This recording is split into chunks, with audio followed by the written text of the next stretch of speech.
Hey guys, I'm sorry I haven't really recorded in a day or two, but, I've been kind of going through a little bit of stuff, nothing insane, and, but anyway, yeah, sorry about any background noise. Today, so all the ambience goes to, Betsoy, who made this video here that I was listening to while I wrote, but today, I'm going to be reading out a story that I wrote for the channel. It's a sci-fi story about a planet undergoing an invasion.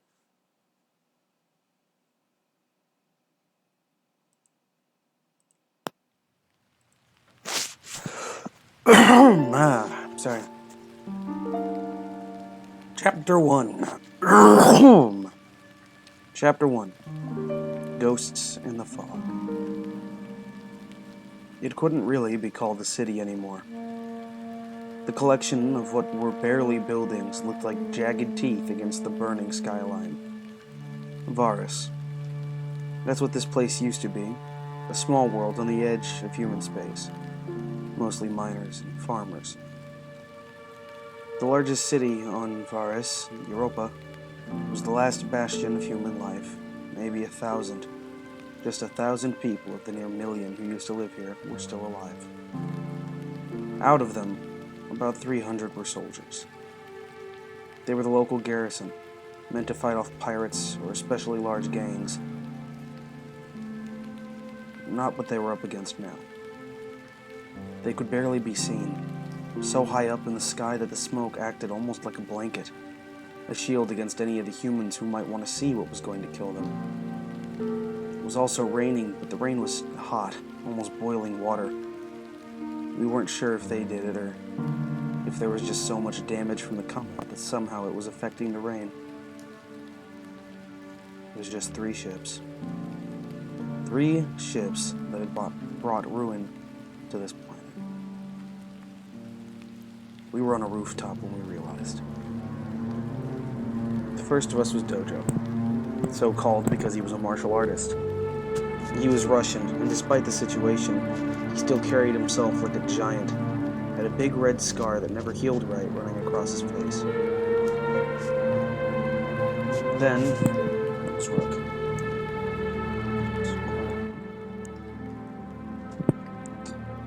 He got the nickname from running headlong at a machine gun nest the first few days of the invasion. Saved a few people, but caught a bullet for his effort. He was short and stocky, had skin the color of caramel. Then was me. I joined the militia maybe 3 days before the invasion.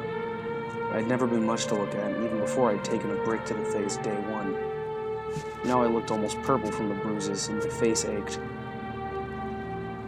"Nobody's coming for us," Rook said. His voice sounded like shattered glass. He was looking up into the dark sheet that covered the sky. Maybe he was looking for dropships, maybe not. "Don't say that," Dojo was quick to respond. "We still have a job to do." I shook my head. "He's right, it's been weeks," I said. Tears clawed at the back of my eyes. "We're gonna die here," I continued, looking around the rubble of the rooftop. Once this had been an office, now it was half its original size, and served as a scouting outpost. The enemy hadn't attacked in 3, maybe 4 days now. Maybe they were letting us marinate in our fear. They'd been equally sadistic in the past. "Someone will come for us," Dojo boomed. He sounded absolutely confident in it. He radiated a feeling of pride and strength, one that kept us going for a little while. I didn't believe it. They'd ran through this city so fast that even if reinforcements arrived, we'd be dead. They'd come here to find an empty planet. Nothing but dust and death. Ghosts in the fog. There likely wouldn't even be remains. The invaders took the bodies. We didn't know why. At first we had tried to resist it, to fight back, but eventually we just stopped. No provocation or anything. We just needed the ammo, needed the rest. I clambered to my feet and walked to the edge of the once office we found ourselves in. In the back of my mind, a voice told me to jump, that if I did, maybe I wouldn't have to suffer the fate I was expecting. And I couldn't do it. The radio crackled to life. Most of the survivors had retreated into a metro system on planet. It was where the commander was now. We were up here looking for stragglers. Stragglers that didn't exist. These invaders never missed anyone. Dragonfly, this is Nest. Do you read? Dojo grabbed the responder like his life depended on it. Yeah, we hear you. Any good news? You've got orders. Rook and I moved closer, listening to the conversation. We discovered something troubling. The voice of the old man on the other line sounded like it could snap at any moment. They've been jamming us. None of the distress signals have got out. Felt as though I'd vomit. Nobody off-planet even knew what was happening to us. How many ships had been caught in orbit? Coming to see family, maybe? Going on vacation? Bringing supplies? Better news. We've discovered a station they're jamming us from.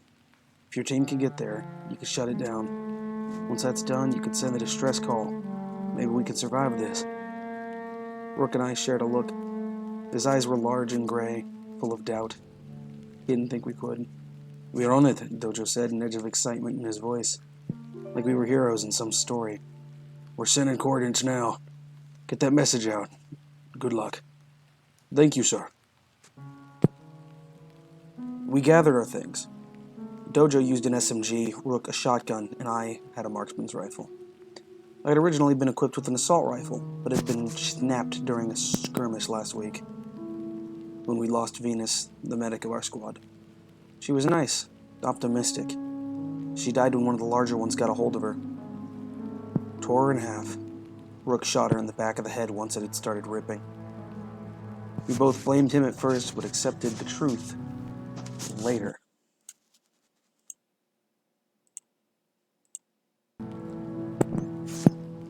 It was better than what they'd had planned for her.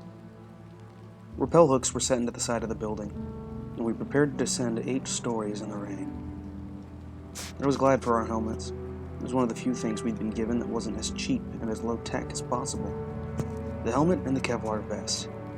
Everything else was just cloth. The HUDs of our helmets were connected to a database set up in the current FOB. We had a live feed of all the currently living people, in terms of numbers anyway.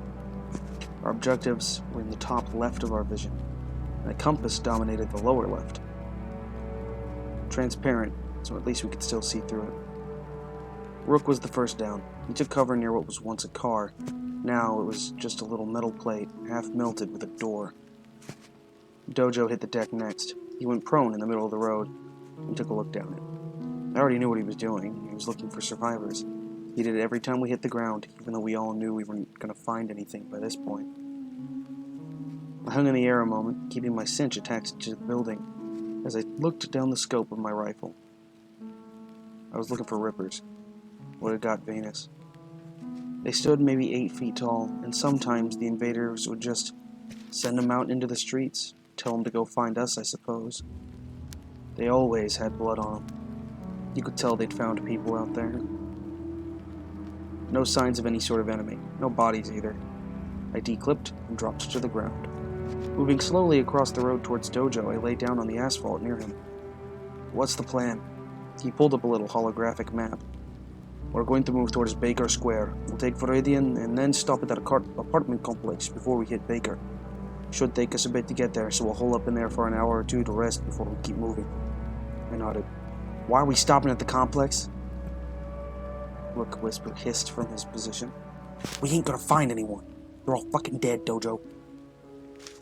I want to make sure there isn't anyone we missed, or they missed. They don't miss. This isn't up for debate. Drop it and get ready to move. Rook didn't say anything. Hey, Coyote. My nickname. My illustrious title had been given to me when on a food run I'd brought back some dead animals. We were desperate then. Still are. Nobody complained after the eating was done, even if people got a little sick. I looked to Dojo.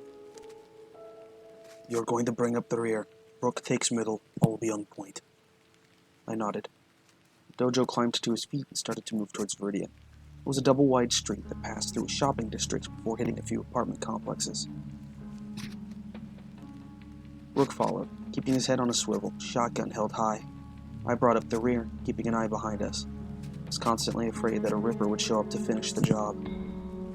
We fell into a rhythm. We'd walk a few hundred feet, take cover, scan for invaders, rinse, and repeat. We didn't talk. There wasn't much to talk about, and the rain had become an almost deafening torrent of plink, plink, plink on our armor. I thought for sure it would give us away, but the enemy would be making the same sound, wouldn't they? It was on one of these rinse repeats, maybe an hour into our walk, when we'd spotted something we hoped was real. Near a crashed gunship, sticking halfway out of a mall, was what looked like a person. Curled up under the rotors looked like a pilot. Rook moved to our left, taking cover behind a crumbling dumpster, and Dojo rolled partway under a truck. I climbed on top of said truck to get a slightly better vantage point. Bringing up the scope, keeping it aimed in the direction of our target, I was able to confirm it. Whoever it was, they were breathing. Someone was alive. We hadn't had any reports of friendly gunships crashing anywhere recently, though. We hadn't had any support from the air in 2 or 3 weeks. Coyote, what's the verdict? Looks like they're alive. Bullshit. This has got to be some sort of trap. I say we just keep moving. It's in our way. We'll have to pass it either way. Not if we switch routes. That'll delay it by another few hours, Rook. He spoke up, scanning the nearby buildings, now deeply scared that I would be shot at any second. Rook waited a moment before finally grumbling in agreement. Fine. Fuck it. Let's get shot. Dojo crawled forward before getting up into a crouch. Rook moved to back him up. Stay here, Rook said, looking towards me. I couldn't see it in his face, but I got the impression he was nervous. I nodded, using the bed of the truck as a slight bit of cover. Most of its front was gone, so it was almost just a small, wheeled bunker, though it wouldn't stop any sort of fire. I scoped up the crash site, watching the 2 green blips move forward on my radar. Rook and Dojo both had a green diamond shape on their back, friend or foe tags provided by the radar. The pilot had a yellow tag, unconfirmed. Either lost it in the wreck, or this was a trick. I kept my aim towards the pilot as Dojo advanced. His voice came in over the squad channel. Any bad guys? He asked. No, I responded. I still felt like I was going to puke. We're getting real close, Dojo, Rook said as he glanced around. Then wait here and cover me. I'm going to get closer. Rook got onto his stomach, facing a nearby doorway, as Dojo finished his approach. He slung his SMG to the side and reached both hands out to shake the person. For a moment, I feared it was an IED, and that I'd watch him explode. But that's not what happened. Initially, the pilot reached up and grabbed at Dojo's neck, like he was going to try and kill him, but he calmed, and was soon ushered to his feet. He had a slight limp, and his uniform had been stained red in a few places where he'd been scratched up during his crash. It was all dry. He seems okay, Dojo spoke through comms. I breathed a sigh of relief almost involuntarily. We need to keep moving, Rook responded coldly. I climbed down the truck and jogged over to my teammates. How many of us are there? Came the rasping voice of the pilot.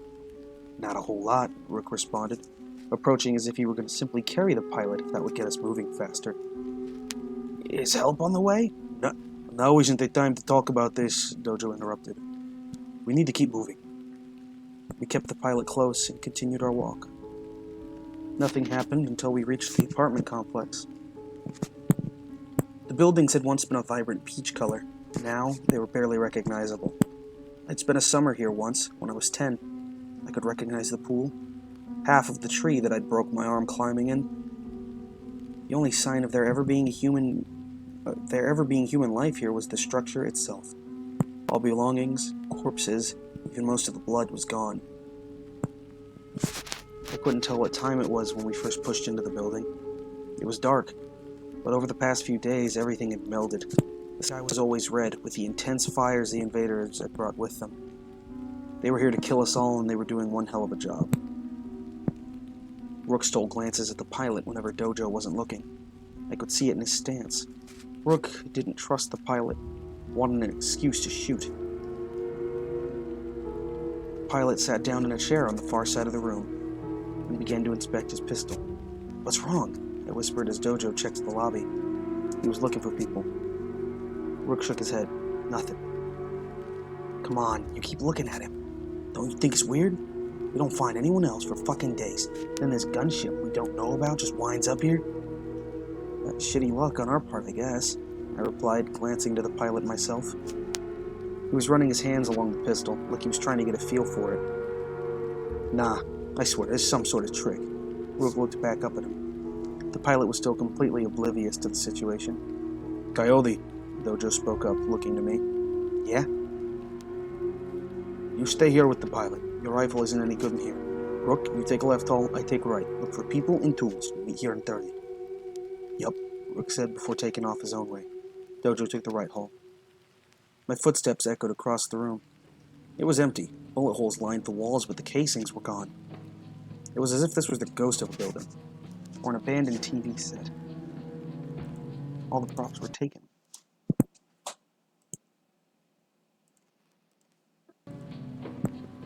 But the structures were left, a monument to unfinished projects.